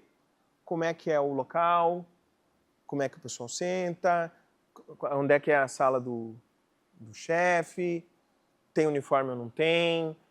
Tudo isso aí é comunicação simbólica. Né? Teve uma empresa daqui de Itajaí que um dia eu fui visitar, eles estavam me mostrando, daí um cara abriu um salão grande, assim, mais ou menos que nem esse, umas 30 pessoas trabalhando lá dentro. Quando ele fechou a porta, ele disse para mim, um dos diretores estava ali, você sabe quem é? E eu, não. Ele abriu a porta de novo, eu olhei e falei, talvez aquela mulher lá separada dele. Não, aquela lá é da contabilidade, ela só está fazendo um serviço temporário ali. Então, não sei. Aí ele, ótimo, é assim que nós queremos. Olha o símbolo que é isso.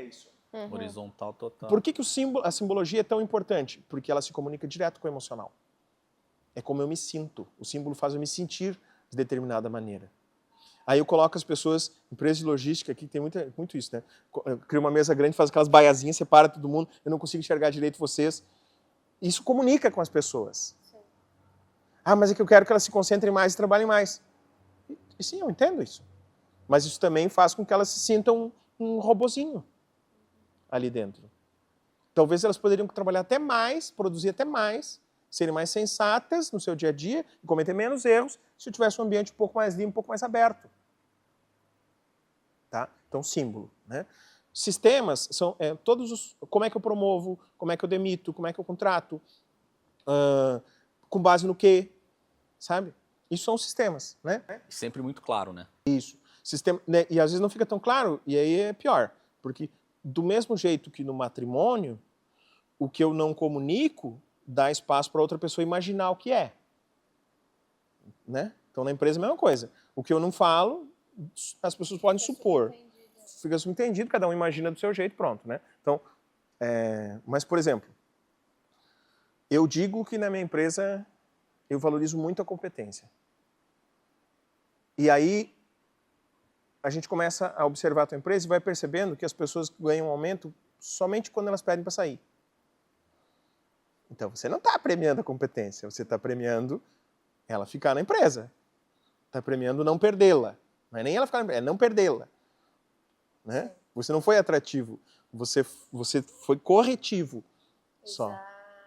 Né? Então, isso que eu estou premiando, deixa claro para as pessoas. Em 1 minuto, todo mundo já sabe que se eu precisar de aumento, basta eu ir lá e pedir para sair. Eu não preciso ser mais competente. Entendeu? Então, vê como o sistema interfere diretamente, né? E aí os comportamentos, eles são o fim de tudo isso, né? Como que a gente se comporta? A gente faz uma reunião de onboarding, vem o Yuri e tá todos os colaboradores aqui, daí ele faz uma fala muito bonita e tal, e fala de esperança, que nós vamos mudar tudo, nós vamos mudar as coisas juntos, não sei o quê. Quando ele vira as costas, um dos colegas fala assim, vamos ver se tu vai lembrar disso aí na hora que ele estiver te cobrando resultado. Aí tu já pensa, ih, né? Entendeu? Porque a comunicação, o onboarding que a gente faz no RH, ele é muito bonito, ele é importante. Sim. Mas o onboarding na prática são os colegas que fazem. É verdade. Né? E sempre tem essas personalidades dentro da empresa que influenciam as demais. Claro. E de uma forma que, tipo, às vezes tu nem imagina. É bizarro. É bizarro. Pô, a gente veio do corporativo, a gente também não pode esquecer, né? Pô, eu vim do corporativo, isso que tá falando é total, pô. E aí quando você começa a se olhar também, fala, eu era um pouco esse cara. Eu era um pouco esse eu fazia esse hater. Quando eu vi uma molecada nova, eu falava, irmão, nem se iluda, não é tanto assim. Pô. É claro que já desmonta, né? Só que daí é difícil também, quando você monta o seu negocinho, você fala, não, cara, você era assim, agora você vai ter que lidar com aquilo lá, lembra que você era agora? A gente tem uma grande empresa daqui de Santa Catarina, potência internacional, que ela passou há uns anos atrás a ter a primeira vez um diretor, um CEO, que não era da família. E esse cara, ele começou algumas ações, assim, logo que ele iniciou. Por exemplo, tirar as vagas de estacionamento preferenciais. Então, você chegava lá na empresa, tinha presidente, vice-presidente, diretor, gentalha. Né? Isso, pegou e tirou. Não. Chegou, estaciona, onde quiser. Essa empresa também o premiava com o direito de escolher um carro de até R$2 milhões. E depois, quando ele terminasse o mandato, vamos dizer assim, dele, né? Ele poderia ficar com esse carro. Ele escolheu um carro simplérrimo, sabe? Um carro, assim... como é que eu vou te dizer? Um carro que não é muito... que talvez tu comprasse para fazer aplicativo. Popular. Um carro popular. E até as pessoas disseram, não, mas o senhor não entendeu. O senhor pode pegar um BMW, o senhor pode pegar um Porsche, uma coisa... Não, mas isso aqui me serve. Ele é grande, tem um porta-mala grande, é isso aqui que eu preciso. Quando ele está fazendo isso, o que ele está fazendo? Mexendo na cultura. Uhum. Entende? Com certeza. E ele é o cara para mexer na cultura, porque ele que está com a chave na mão. Ele é o CEO. Então, quando ele começa a mexer no comportamento, isso causa um bem-estar em alguns, mal-estar em outros, concorda? Com certeza. Os feudos que sempre tem nas grandes empresas já começam. Filha da puta. Já vai mexer no nosso. Já vai mexer no nosso negócio aqui. Tava Tem que tudo ser bem. humilde agora. Lá vem o xarope. Ó as ideias. Tu vai pegar um Onix. Claro. Desgraçado. Ó as ideias. Eu louco pra chegar ali e pegar um carro que eu queria, um Aston Martin. Queria não. Nem quero mais também a diretoria agora. E os outros que não concordam com isso ou que não fazem parte dos feudos, né? Eles ficam, talvez agora a gente tenha alguma esperança. E que são a grande maioria e que são provavelmente quem executa as operações que levam os números para o bolso da diretoria.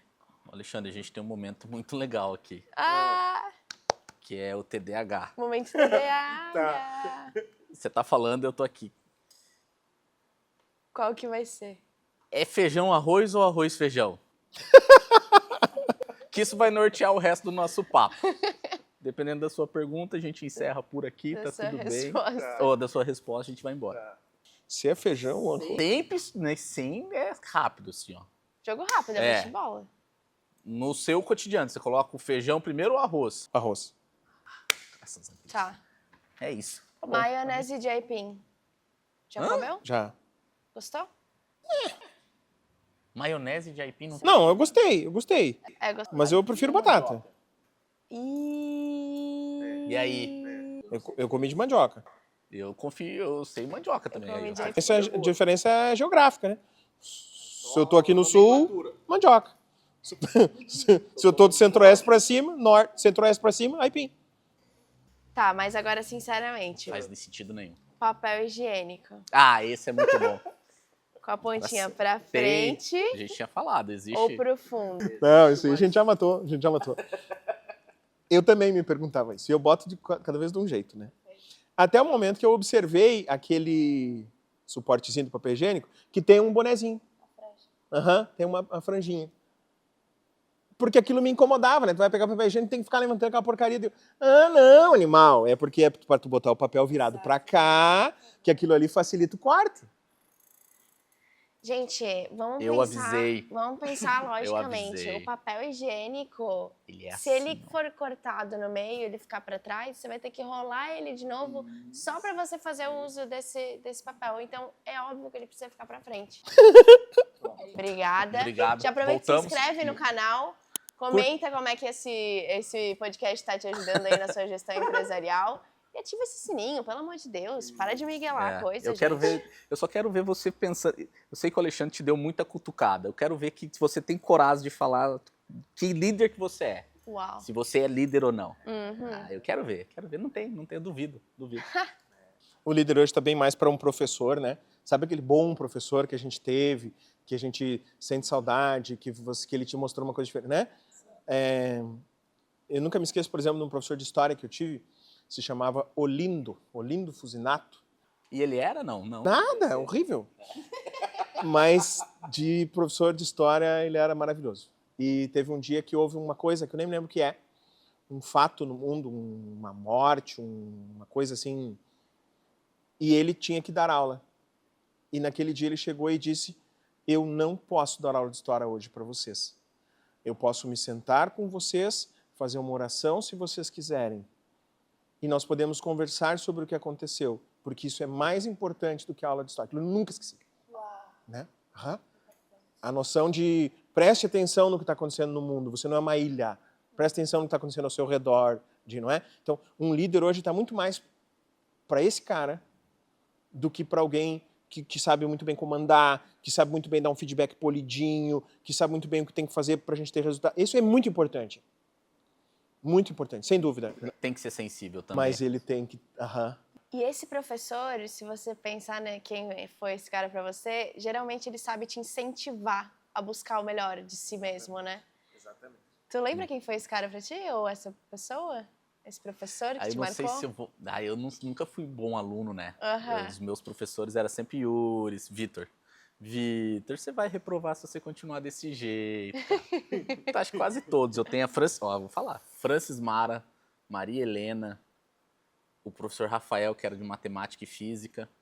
Tinha um gordinho, que era o Eduardo, que era de química. Tudo nessa pegada. Tudo. Ah, e tio de inglês também, dá pra ver que meu inglês, por causa disso. É tudo isso aí. Eu nunca tive me incentivava e tal. Aham. A gente veio de escola pública, acho que não tinha muito incentivo tinha. também, né? Nem educação física. Mas, Yuri, é bem básico. Bem básico. Eu vou dizer uma coisa que talvez pegue mal, assim, mas é importante, sabe? 100% dos nossos clientes, a gente consegue ver claramente quando vai dar trabalho, muito trabalho, e quando não vai. Baseado numa única coisa. Como é a pessoa que lidera? Ela é uma boa pessoa ou nem tanto? E o que é ser uma boa pessoa? Honesta, gentil, sincera, delicada, Valores. coerente, entendeu? Acredita, valoriza. Isso é ser uma boa pessoa. Quando essa pessoa está ali no comando, é fácil. Porque o jeito dela causa menos problemas, entende? Então, quanto mais eu estou envolvido nas minhas neuroses, psicoses, nos meus traumas, nos meus tenquês, nas certezas que eu fui colecionando e frustrações, tudo misturado nessa maionese, né? Tem aipim, tem batata, tudo junto ali. Quanto mais eu estou enrolado nisso, menos chance de eu agir de um jeito limpo, de um jeito que não causa problemas. Eu achei maravilhoso que você trouxe isso. Eu tô refletindo bastante nesse tema das nossas distrações, desculpas, talvez, muitas vezes, para não entregar os resultados que nos caberiam. E é incrível se a gente parar para prestar atenção e até para se avaliar o quanto de tempo a gente perde nos próprios dramas. Cara, isso é muito louco. É assustador, gente.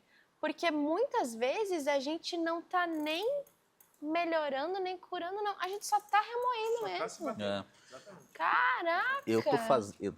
Eu venho nessa linha também, pensando muito e aí lendo muito. O poder do não na nossa vida. Maravilhoso, amo. Cara, o poder do não é um negócio muito louco. Assim, e a gente não usava. Eu não usava muito.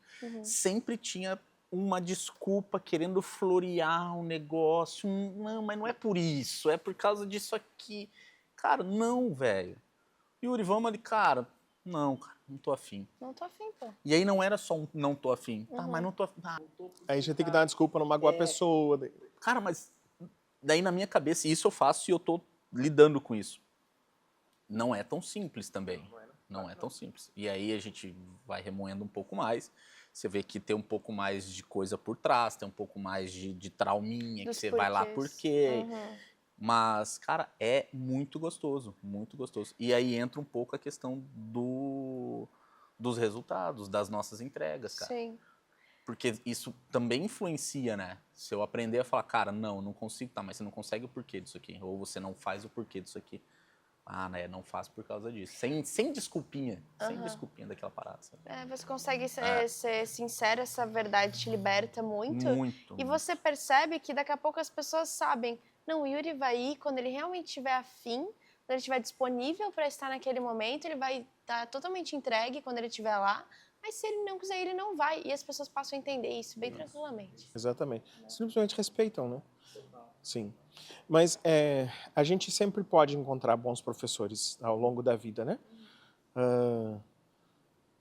Há uns anos atrás eu conheci a mulher que eu amo e ela me ensina a ser amoroso, a ser delicado, Ela me ensina isso todo dia, sabe? Cada dia de um jeito. Coisas que eu talvez sozinho não aprenderia, né? Uma delicadeza que ela faz, por exemplo, é quando eu vou viajar e às vezes é uma viagemzinha bunda, né? Só vou até ali em Joinville e volto, né? Que seria para ser 2 horinhas, uma para voltar e para ir, mas a gente sabe que não é. A gente sabe que não é, né? Tu chega mais rápido em Nova York do que em Joinville, assim, porque, sabe? Tá. Aí ela faz sei lá, prepara alguma coisa, uma comida que eu gosto, uma coisa assim. E um dia eu disse, no começo isso me incomodava um pouco, sabe? Porque eu já vinha cansado, já pensava, também não precisa, por que, sabe? Eu lá, minha chatice, né? Aquilo ali me incomodava. Aí, mas eu não reclamei, assim, eu só ficava meio... Reclamava internamente, assim, né? Tava no Vibracal. Queria dormir também, sabe? Fazer janta ainda, cacete. Aí eu perguntei pra ela, disse, não precisa fazer. Daí ela disse assim, mas eu gosto que você fique feliz de voltar. E eu, puta merda. Não tinha nunca pensado nisso. Então, porque uns anos atrás eu aprendi assim, a gente tem aquela frase que é quando o discípulo está pronto, o mestre aparece, não é? Eu conheci uma frase que eu acho um pouco melhor. Quando o discípulo está pronto, todos são mestres. Porque você está pronto para aprender com qualquer coisa, com qualquer pessoa. Uau! Faz sentido. Faz Que socão. sentido. Que socão. Daí a flexibilidade, né? Então, calma, peraí, deixa eu ver se tem alguma coisa que eu não vi.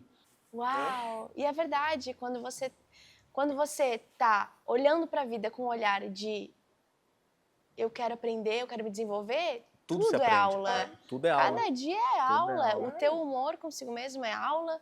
O cara chato, lerdo no trânsito é aula. Não, esse nem tanto. O trânsito é prova de fogo, né? Tira o trânsito, corta esse do trânsito. Mas faz total sentido. Total sentido. Porque tudo parte da gente, do olhar que a gente tem para a vida, né? Isso afeta muito a nossa realidade. Putz, agora já vamos desse olhar da vida que a Maria trouxe. Eu sei que é um assunto que tá em voga, a galera tá falando e você escuta muito, tem bastante estudo sobre isso e você fala, você tem bastante autoridade sobre isso. Burnout. Isso é algo... Que ponto? Que daí existe uma... Eu acho que existe uma crença, não. Mas ainda é muito... Não é palpável, talvez, assim, você fala, eu tô com burnout, eu tô com princípio de burnout, ou, aquela pessoa tá com burnout, como que eu ajudo?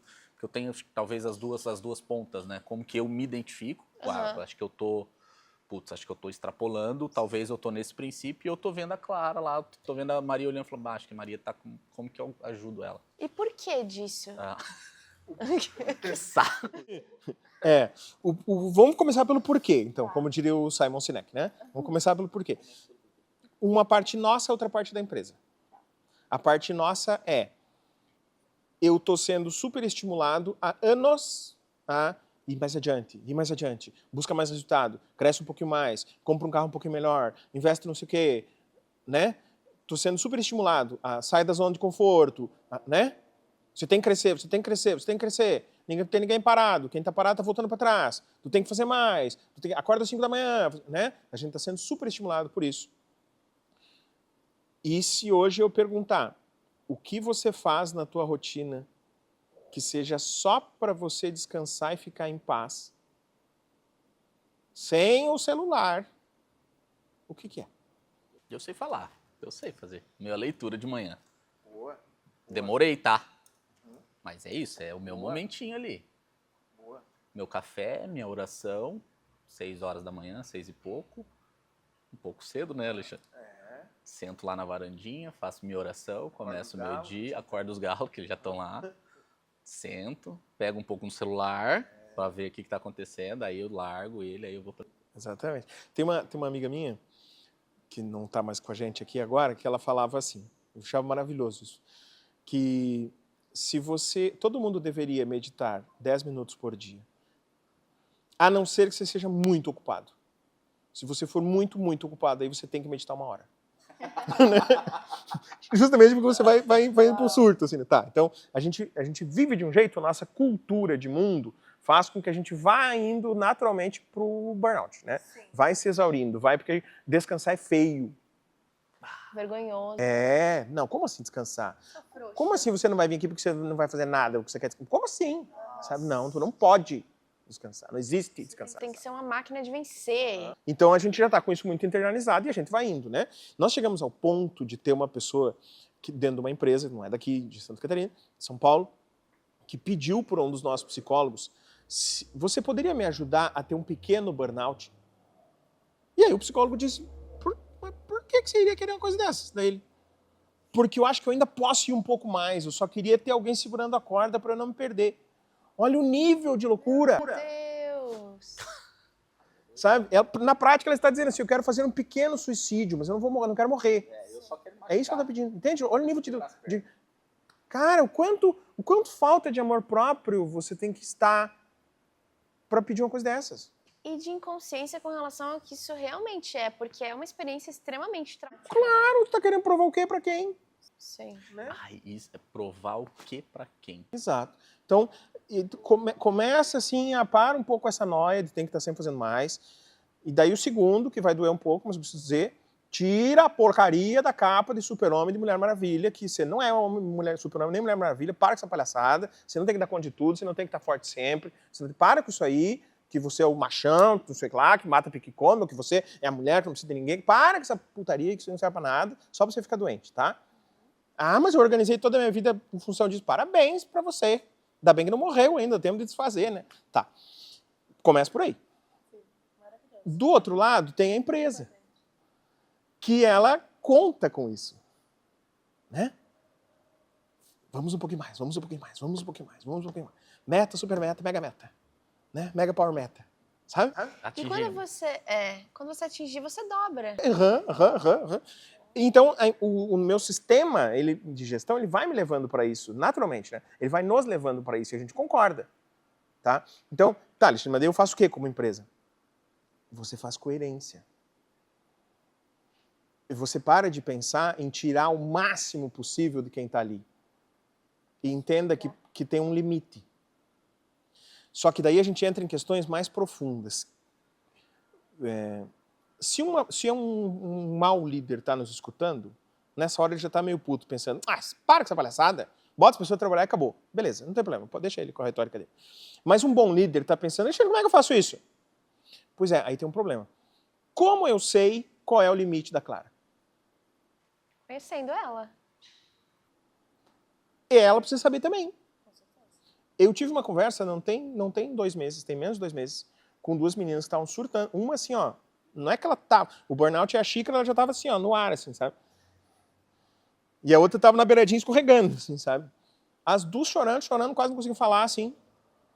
Antes de eu dizer algumas coisas para fazer, eu disse assim, meninas, é o seguinte, ó, se eu fosse o líder de vocês, nesse momento eu estaria muito envergonhado. Muito envergonhado de vocês estarem nessa condição por trabalhar para mim. Eu estaria muito envergonhado. Segundo, se eu fosse vocês, eu também estaria muito envergonhado. Porque que tipo de pessoa que você é consigo mesma para se deixar chegar nesse ponto? Por que você não pode botar um chega? Por que você não sinalizou? Por que você deixou chegar? Entende? É difícil isso. Mas não existe por que não sinalizou? Não existe algo que seja inconsciente, a pessoa ela sinaliza para quem é do meio, para quem conhece, tipo, sei lá, a Clara tá fazendo trança no cabelo dela, eu sei que ela tá pulando. Quem tem um olhar treinado não precisa nem conversar contigo, do teu olhar já sabe. Entendeu? Mas eu estou dizendo com o nosso trabalho é muito, muito óbvio, né? Só nesse ano teve pelo menos 6 pessoas que a gente precisou ter uma conversa com o líder da empresa. Olha, a Clara precisa de férias agora. E não é uma semana. Ela precisa de férias suficiente para que ela possa sentir saudade de trabalhar. Ah, mas eu não tenho como tirar ela daqui. Então você vai perdê-la. E mais uma coisa. Burnout, desde 2021, é considerado doença ocupacional.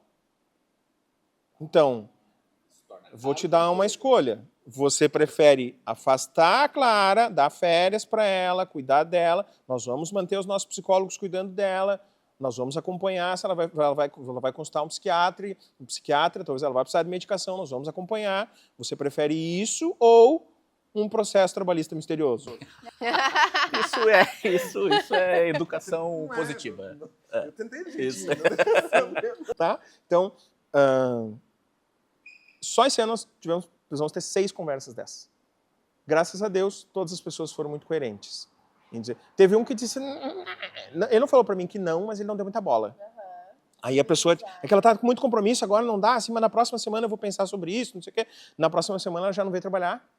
E quando ela voltou, ela tinha ido parar no hospital e voltou do hospital com um um atestado onde o psiquiatra escreveu que ele estava relutante, burnout, e que ele escreveu no atestado que ele estava relutante de dar remédio para ela por um burnout que estava sendo causado exclusivamente pelo trabalho. Se tem um advogado escutando isso aqui, ele pensa, meu Deus, cadê essa mulher? Porque nós vamos processar, vamos tirar até as cuecas. Mas eu acho muito triste o que isso fala sobre a humanidade e sobre as pessoas que isso precisa estar positivado em lei e precisa ser punido para que as pessoas tenham um olhar sério para isso. Porque se isso não fosse lei... Ia estar corrodando. Não, gente, sabe como é que é? Ô, Alexandre, deve ter, claro que deve ter. Tem um estudo, qual que é a geração que mais tem burnout? Os mais jovens têm mais predisposição. Sério? Sim. Eles são mais intolerantes, impacientes. Não, eu jurava que era nós. Não, a gente foi criado no chute. Imagina. Por isso. A gente aguenta. E aí se pega... Ah, olha só. Para nós também dói, só que a gente aguenta. Consegue segurar o arroz. Mas então se pega uma cultura onde talvez a empresa não tenha uma cultura, né? Acho que eu vou dizer assim, que não tem uma cultura, pega uma molecada mais nova, ela dura um mês e tá louca. Mas assim, ó, eu preciso me posicionar quando o Yuri ameaça falar que vocês seguram o rojão, porque eu venho de uma outra geração. E o que eu vejo? Vocês seguram o rojão por falta de opção. E a gente já olha para um mercado, para uma realidade, para uma vida em que a gente quer se escolher, porque nós somos mais individualistas, e a a gente fala, cara, eu não preciso segurar o rojão. Tô cagando. Sabe? E tipo, se esse rojão explodir, eu vejo o que eu faço. Claro, está certíssimo. Entendeu? Vem de uma liberdade, eu Muito acho louco. que de algo muito positivo, assim, da gente não ser refém só. Concordo. Como socionomista, né, um estudioso da psicologia dos grupos, eu vou dizer metaforicamente assim, nem tanto talvez, mas para mim parece assim, ó, que o nosso criador olhou e disse, vocês não vão aprender mesmo a ter organizações um pouco mais justas com as pessoas? Então tá, então vai nascer uma molecada que não aguenta e vamos ver o que eles vão fazer. Por quê? Porque é exatamente isso. Eles não é que são um bunda mole. Eles só se cuidam mais. O que a gente teve que desaprender a fazer, que é se cuidar, que é se valorizar, que é entender que também minha vida não não se resume a essa empresa aqui. Imagina quanta gente que é demitido e se suicida. Nossa, a tua vida se resumiu ali. Sabe? Então, os mais jovens não, eles estão certos. Claro que eles, né, a gente projetando isso para o futuro, a gente, mas daí quem é que vai trabalhar? A gente começa meio que a pensar também em umas coisas assim, né? Então, como é que vai fazer? Por outro lado, há estudos muito claros que indicam que nos próximos... todos nós estaremos vivos, se tudo correr naturalmente, lá ainda, mas nos próximos 5 anos não teremos mesmo trabalho para todo mundo e 30%, 40%, 50% das pessoas precisarão viver de alguma maneira sendo sustentados. Tá? Isso não há dúvida. Total. Mas se a gente for olhar para a estrutura, para a pirâmide que é hoje, é total sentido. Como assim, filosofia dos grupos? Consegue explicar um pouco melhor? O psicodrama, né, é uma estrutura de conhecimento da psicologia que foi criado por um cara. A lápide dele está escrito assim, aqui jaz Jacob Levi Moreno, que deu, o homem que abriu as portas da psiquiatria à alegria. O Moreno, ele criou um método, um processo terapêutico que utiliza o grupo. Sabe? Então, a gente dá um nome genérico disso aí para psicodrama, mas tem uma vertente dele que é o estudo do grupo, então, né, que é a socionomia. Dentro da socionomia tem a sociologia, né, então o estudo do grupo. Depois tem a socionomia, que me ajuda a classificar as coisas, e a sociatria, que é tratamento. Então, em vez de eu ser um psicólogo que atende uma pessoa, eu sou um psicólogo que atende o grupo. Para fazer isso, eu preciso estudar como é que o grupo funciona, como é que o grupo interage. Eu preciso saber como é que eu sofro intervenções por causa do grupo. Entendeu? Entendi. Como o grupo te afeta, o ambiente te afeta. Um pouco de ambiance. Daí os elementos cênicos, assim, sabe? De você dramatizar uma situação, montar uma cena. Roleplay, né? Que é uma técnica do psicodrama que a gente fala muito hoje, né? De encenar o papel, vamos dizer assim, né? Interessante. Eu gosto também dessa vertente da constelação. Sim. Eu também. Para olhar para si, né? De uma forma externalizada. É muito útil mesmo. Alexandre, acho que nós estamos chegando mais pertinho do nosso fim. É uma pena. Mas tem uma pergunta que a gente estava trocando ideia ali. Enneagrama. Sei que isso mudou a sua trajetória, pelo que você disse para nós. Formado em análise de sistemas, isso? E aí foi para a psicologia. Fala um pouco do enneagrama. O que é, né, para nós? Antes a Clara disse assim que quanto tempo a gente perde, né? Ela refletiu assim, quanto tempo a gente perde na vida, né? Com as nossas noias, com os nossos dramas, né? Eu perdi no mínimo 33 anos. Uau! Quando eu conheci o enneagrama, eu entendi qual era o meu papel frente a isso. Como eu estava levando a minha vida. E esse conhecimento ele também nos permite entender qual é o caminho de mudança possível para mim. O que funciona para mim. O que para mim é remédio e o que é todinho para o meu ego. E para cada um de nós é diferente. Sabe? Então, ali pronto. Então, se eu sou uma pessoa assim, se eu sei o que fazer, eu faço. Se eu não sei o que fazer, eu fico patinando, fico tentando achar, né? Mas se eu sei, e daí aquilo ali me deu o que eu precisava. Agora eu sei o que fazer, e comecei a fazer. Então, ali que eu migrei, né? Saí lá da computação e vim para as humanas. Quando eu dei minha primeira aula de enneagrama, a aula nem foi boa, eu estava muito nervoso, nem tinha assim, conhecimento como tenho hoje e tal, e experiência, né? Porque não é só conhecimento, o enneagrama não é para você estudar, é para você vivê-lo. Então, você precisa aprender sobre ele com ele. Mas né? o que é? Do jeito que a gente conhece aqui no Ocidente, é um sistema de classificação psicológica. Então ele vai falar, ele é um mapa que vai mostrar 9 pontos da nossa consciência, que todos nós temos, mas que quando eu organizo a minha personalidade, eu fixo atrás de um daqueles pontos. É como se eu construísse uma casa ali. E dentro disso eu viro um especialista naquele jeito de ver o mundo, mas ao mesmo tempo eu bloqueei, abri mão de todos os outros, concorda? Tá. Então a primeira coisa é eu identificar qual dessas casinhas eu parei. Isso é uma das coisas que eu mais escuto em 14 anos ensinando enneagrama. É assim, como é que eu não vi? Mas como é que eu não vi? Como é que... É porque não se explica isso desse jeito, assim, tão organizadinho, sabe? Que fica tão claro como é que a gente ensina enneagrama. Muitos métodos, né? Um deles, o mais usado no mundo todo, eu começo a te explicar um jeito de ser, um comportamento, como é que a pessoa comporta, como é que ela toma decisão, como é que ela age, vou dando exemplos, você vai construindo aquela imagem. A partir daquilo ali eu te levo a entender o que está por trás. Né? Como que ela fixa a atenção em determinadas coisas e ignora outras, por que ela faz isso, e emocionalmente também. Como é que ela submete as suas percepções emocionais todas a uma mesma emoção, vamos dizer assim. Né? E aí você entende por que a pessoa é assim. E aí eu entendo como é que eu sou assim. A partir disso eu sei o que fazer. Então tá. Aí eu reconheço habilidades. Né? Aí eu começo a entender por que nós olhamos para uma mesma cena, nós três, e cada um de nós percebe coisas diferentes. Eu começo a entender por que para um aquilo é um crime. E para o outro, normal. Porque eu começo a entender o que está por trás daquilo ali. Metodologia fundamental para quem quer ver melhor. E eu entendo que esse tipo de conhecimento sobre pessoas te dá uma empatia muito grande para olhar para o outro, né? Você passa a entender que não, talvez esse comportamento venha de uma personalidade mais assim, e tá tudo bem, porque é a sua maneira, né? Ele faz isso e eu faço. E eu posso dizer algo ainda que não está escrito em nenhum livro, até onde eu sei, mas que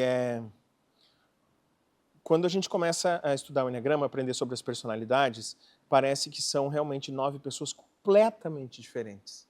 Completamente diferentes. Mas conforme a gente vai vendo, e nesses 14 anos eu vi muita gente, graças a Deus, que já trabalhou sobre si mesma, que está lutando contra esse padrão. quanto mais a gente trabalha sobre a nossa personalidade, mais parecidos nós ficamos. E mais do que isso ainda, no fundo, essa diferença toda aqui na periferia, né? Essa diferença toda aqui no que está aparecendo para os outros, ela parte de pontos muito simples. Eu não senti como criança que eu seria amado por eu ser quem sou, então eu preciso conquistar isso, e aí eu percebo que quando eu agrado as pessoas, melhora. E aí eu começo, então, já desde criança, a praticar isso aí. Eu começo a agradar, fazer um elogiozinho, ser carinhoso, ser queridinho aqui, aí a pessoa gostou de mim, me sinto mais, melhorou assim, acho que assim eu vou ser amado. Então, é uma estratégia, mas a estratégia baseada numa busca tão simples, que é valor pessoal, amor, cuidado, entendeu? Então, eu busco compensação para coisas muito simples, que todos nós queríamos as mesmas, e a gente só desenvolveu, então, 9 estratégias completamente diferentes para tentar conseguir isso. Animal. Interessantíssimo. Animal. Eu queria saber um conselho, então, para a gente encerrar aqui. Um conselho que você daria para as pessoas que estão buscando esse desenvolvimento, um conselho de vida mesmo, para os telespectadores. Aquela pergunta bem simples, né? Perguntar isso pro psicólogo vai ficar muito bom agora, né?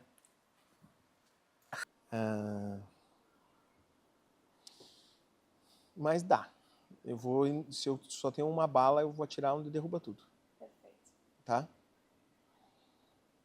Tudo o que está estragado, tudo, se relaciona com a sua incapacidade de viver no amor. Tudo. Todo o sofrimento, tudo, está relacionado, em última instância, a isso. Uma vez um professor de psicologia sufi disse que as 3 grandes perguntas da humanidade, quem somos, de onde viemos e para onde vamos, tem uma resposta muito simples. Nós somos o amor, estamos voltando para ele, e enquanto isso, nosso dever é aprender a amar. Então, procure isso, que o resto tudo cai. Tá louco? Lindo, maravilhoso. Onde que as pessoas te acham? Gostei do Alexandre, eu quero achar esse cara. Onde que elas te acham? @Alexandre Lima Leve no Instagram, @leve.gestão de pessoas, que é a nossa empresa, que vocês cuidam muito bem, aliás. Acho que é isso, né? No Instagram é mais fácil, né? Eu quero falar rapidamente também dos nossos patrocinadores. A gente teve uma conversa aqui super bacana e eu fico muito feliz em trabalhar com a Santa Catarina Negócios Imobiliários, que eu vejo que é uma empresa que de fato se preocupa em proporcionar uma experiência laboral saudável, né? É algo muito interno, mas a gente se preocupa em proporcionar um auxílio psicológico para os nossos colaboradores, e eu entendo a gente como parte da culpa de todo o estresse que eles agregam na vida deles, de fato, né? E é muito legal poder trocar essa ideia e pensar em melhorias, inclusive, para a gente aplicar na nossa empresa, né? Total. E essas Semic Mídias, que eu não sei nem por onde começar a falar desses caras, você também é cliente, né? Eles são ninjas, é maravilhoso, é sensacional. Não vejo a hora de agregar mais serviços do portfólio deles também. Amém, na nossa amém. contratação. Vamos lá. Não, eu posso falar. Eu, todas as vezes que eu contratei alguém de marketing, Sim. eu queria surrar o Kotler, sabe? Eu queria surrar o Kotler. Vou encontrar o Philip Kotler e vou surrar ele, porque não é possível que essas criaturas não entenderam. Tá. Eles entendem. Eles fazem mais que combinado. Claro. Começaram a criar conteúdo pra gente e eles não pediam pra eu aprovar. Eu fiquei meio com medo, assim, sabe? Eu dei graças a Deus. Não, eu dei graças a Deus depois. Primeiro eu fiquei com medo. Daí quando eu vi, eles fazem. Eles pegam e resolvem. Né? Eles pegam e fazem assim. Você me deu isso aqui pra cuidar? Então eu vou fazer bem feito. E isso que eles fazem. Simples assim. É incrível porque você pode descansar no trabalho deles. Você não, porque quando você terceiriza um serviço, você quer essa tranquilidade. E eles te dão essa Isso. tranquilidade. É Que é o que maravilhoso ele queria, né? encontrar isso, que é difícil de encontrar. É difícil encontrar. Então, pelo amor de Deus, faça seu contato aí, contrate Semic Mídias. Eu Você também não acho. vai eu se acho arrepender. eu acho que vocês devem contratar mesmo. Eu acho que é uma baita empresa. Maravilhoso. Muito obrigada a você que acompanhou o episódio até agora. Procure-nos nas redes sociais e continue em contato conosco. E até o próximo Pode Crescer com a gente. Valeu. Tchau.